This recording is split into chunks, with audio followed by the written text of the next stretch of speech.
Kovai Madurai metro திட்டத்தை நிராகரிச்சிட்டாங்க அப்படின்னு தமிழ்நாடு முதலமைச்சர் மு.க.ஸ்டாலின் குற்றச்சாட்டு வச்சிருந்தாரு. அதுக்கு மத்திய அமைச்சர் மனோகர்லால் கட்டார் அவர் பதில் சொல்லியிருக்காரு.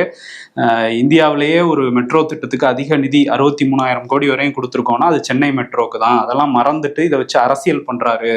அவங்க கொடுத்த அந்த திட்ட அறிக்கையிலே நிறைய பிரச்சனை இருக்கு அப்படின்னு சொல்லி அவர் பட்டியல் போட்டிருக்காரு. அதையே தான் இங்க தமிழ்நாடு மாநில தலைவர் பாஜக மாநில தலைவர் நயினார் நாகேந்திரன் அவரும் அந்த பட்டியலை தமிழ்ல பதிவு பண்ணியிருக்காரு.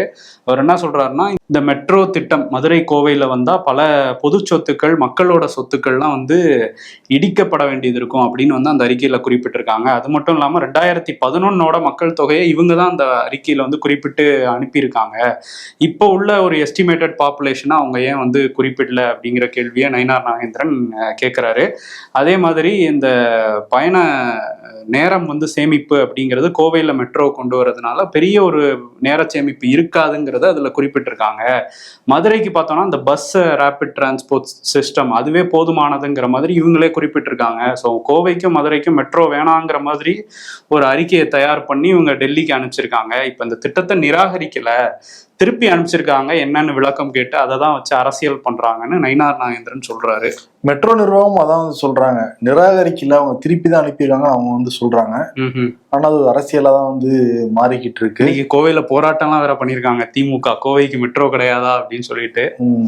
இதுக்கு என்னன்னா, நேத்து வந்திருந்தார்ல பிரதமர் மோடி, அப்பவே மனு கொடுத்திருக்கிற எடப்பாடி பழனிசாமி மதுரைக்கும் கோவைக்கும் மெட்ரோ வேணும், அதே மாதிரி கோவை விமான நிலையத்தை விரிவாக்கம் பண்ணணும்லாம் சொல்லியிருக்காரு. அவரு ஹாட் டாபிக் எடுத்துட்டு போய் உடனடியா மனுவை கொடுத்திருக்காரு, அங்க ஜிஏ பார்த்திருக்காரு.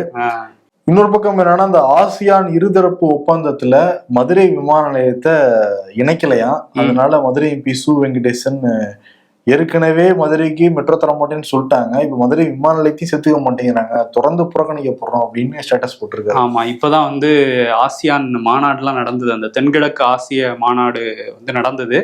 அந்த நாடுகளுக்கு இடையிலான அந்த வர்த்தக ஒப்பந்தத்துல மதுரை விமான நிலையத்தை குறிப்பிடலன்னு அவர் கோவப்பட்டிருக்காரு.